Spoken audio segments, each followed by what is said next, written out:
Então, galera, antes de falarmos da geração pós-diluviana, seria interessante a gente falar sobre a geração antediluviana, que é a geração que precede ou que coexiste no período pré-dilúvio.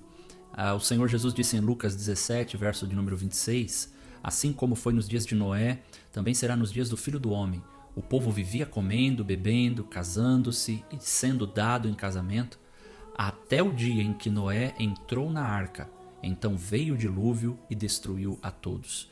Deus já havia alertado a Noé que destruiria o mundo. O povo havia dado as costas para Deus, vivia em rebelião. O apóstolo Pedro ele registrou isso no capítulo 3 da sua primeira carta, verso de número 20, que há muito tempo desobedeceram os homens da geração de Noé, quando Deus esperava pacientemente nos dias de Noé enquanto a arca era construída. Os homens estavam abusando da longanimidade de Deus. E mesmo assim, enquanto Noé estava construindo a arca por anos e anos, até que então se cumprisse a palavra que Deus havia dito que viria o dilúvio sobre toda a terra para a destruição daquela geração, mesmo assim os homens viviam em desobediência. Essa era a característica da geração antediluviana. Vocês sabem que Deus cumpriu a sua promessa, romperam-se as fontes da terra, os abismos abriram, brotaram as águas do que hoje chamamos de placas hidrotectônicas.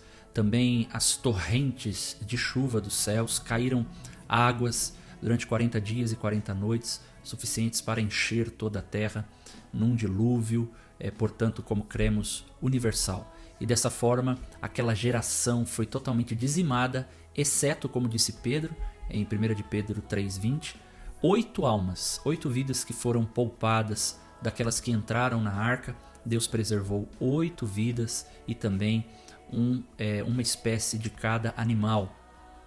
E quando essa destruição aconteceu por uma inundação, portanto um juízo de Deus sendo aplicado a este mundo, à humanidade, eles então sofreram, portanto, este juízo. E o que é importante a gente mencionar dessa geração desobediente, uma geração rebelde, é que Deus disse isso por causa do coração dos homens.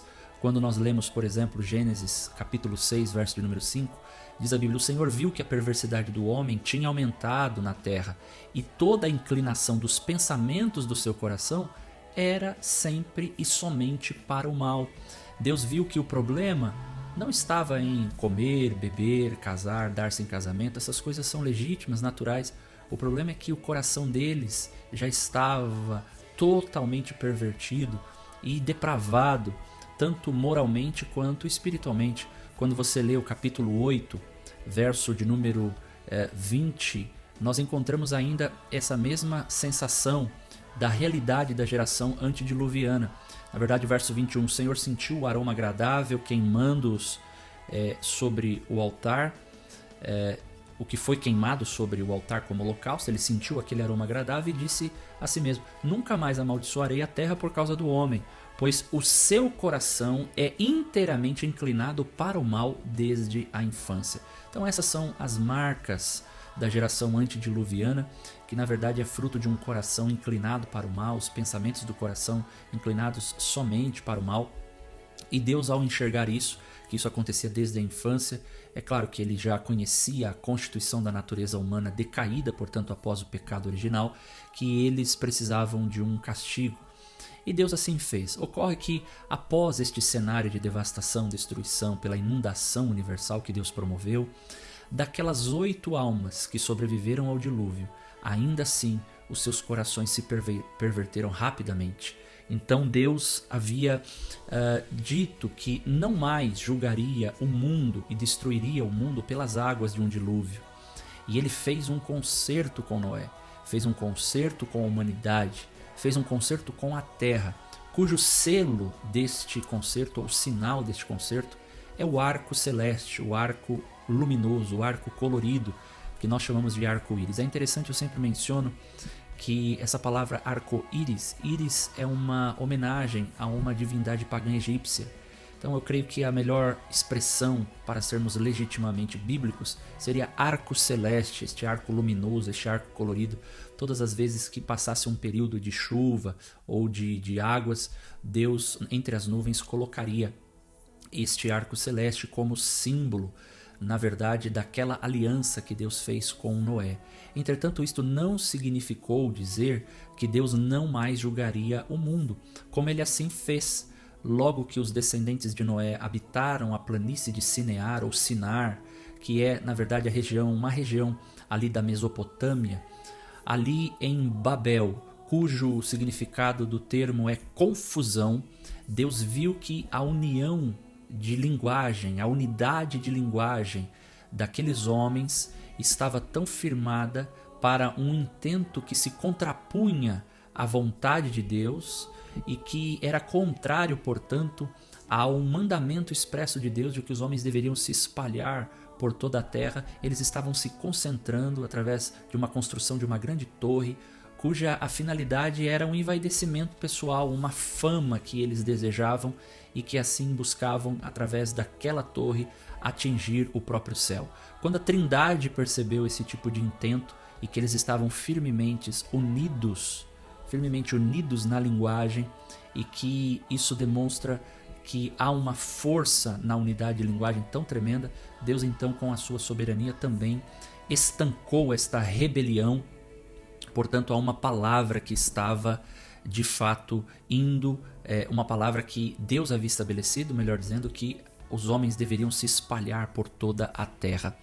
Neste sentido, Deus então, a Trindade intervém, desce e estabelece a confusão das línguas no início, portanto, dos idiomas. Os idiomas são gerados neste contexto, de sorte que aquela construção foi prejudicada, foi interrompida, porque os homens agora já não se entendiam mais. E esta também foi uma forma de julgamento de Deus sobre a humanidade, mas tinha uma finalidade. Como dissemos, devido à inclinação do coração do homem para o mal, Deus, ao estabelecer o início dos idiomas na humanidade, ele coibiu a proliferação do mal. Então veja que era uma ação de justiça de Deus sobre a humanidade para estancar o orgulho, a vaidade e uma ação que era contrária ao desígnio de Deus, que os homens se espalhassem sobre a terra. Eles estavam amontoados numa construção de uma grande torre. E também, além de ser, na fala de Philip Yancey, uma alternativa criativa de Deus para julgar a terra, porque ele já havia prometido e estabeleceu um concerto com o sinal do arco celeste que não mais destruiria a terra com águas. Então ele age desta forma, uma alternativa criativa de juízo de Deus sobre a humanidade, para então poder julgar os homens. Mas o intento de Deus era misericordioso, era de graça, porque ele estava coibindo a proliferação e o avanço da maldade. De modo que a maior lição, ou a chave de entendimento desta lição da geração pós-diluviana, é que o nosso coração é mau e nós precisamos da ajuda da graça de Deus para refrear as inclinações e os pensamentos do nosso coração. A teologia chama essa doutrina de total depravação humana, não no sentido moral, mas no sentido espiritual. Agora é claro, para fins de salvação. Agora é claro, se a total depravação humana, espiritualmente falando, ela é uma realidade, como Paulo escreve em Romanos 3, do 10 ao 18, cuja figura pintada por Paulo ali é nada mais nada menos do que um cadáver espiritual ambulante. Nós vemos então que, mesmo neste cenário, os homens espiritualmente mortos evidenciam até mesmo na moralidade com uma baixaria moral e com uma redução ou eliminação dos valores morais. Que Deus guarde o nosso coração.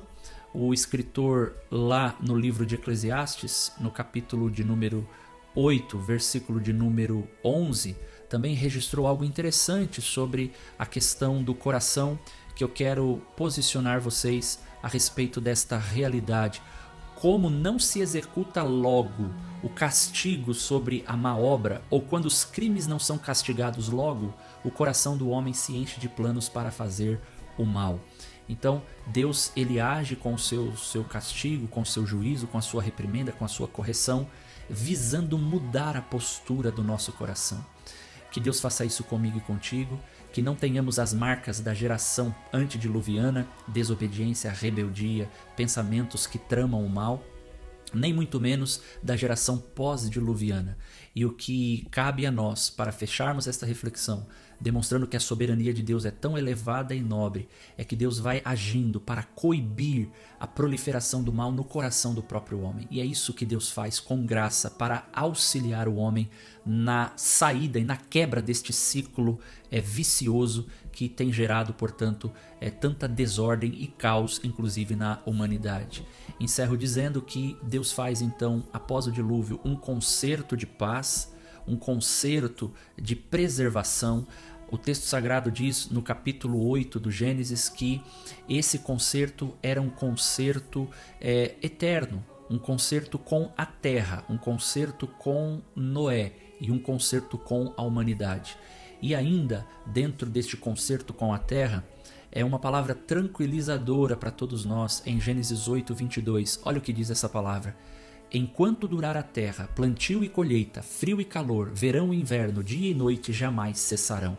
Então, enquanto estivermos contemplando a semeadura e a ceifa, o frio e o calor, o verão e o inverno, o dia e a noite, nós então estamos certos e seguros de que esta é uma promessa de um concerto que Deus fez com a terra após o dilúvio. O nosso pedido de oração é que você se mantenha firme e em santificação com o teu coração diante de Deus, e que nós sejamos não uma geração rebelde, mas uma geração obediente, não uma geração cujos pensamentos e intenções do coração se inclinam para o mal, mas que os pensamentos e as intenções do nosso coração se inclinem para o bem. Que Deus te guarde, adolescente, que Deus nos guarde e que possamos ser, como Noé foi, um pregoeiro da justiça, um herdeiro da justiça, um proclamador da vontade de Deus, e que possamos ser achados íntegros e retos e praticantes da justiça na nossa geração. A nossa geração tem graus de semelhança com a geração antediluviana e pós-diluviana.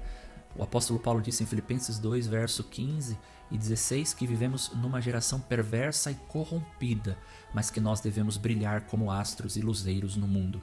Que Deus te faça um luzeiro, tanto espiritualmente quanto moralmente, e que nós vivamos de acordo com a vontade de Deus. Deus te guarde, Deus te abençoe e até o nosso próximo encontro, a nossa próxima reflexão. Paz.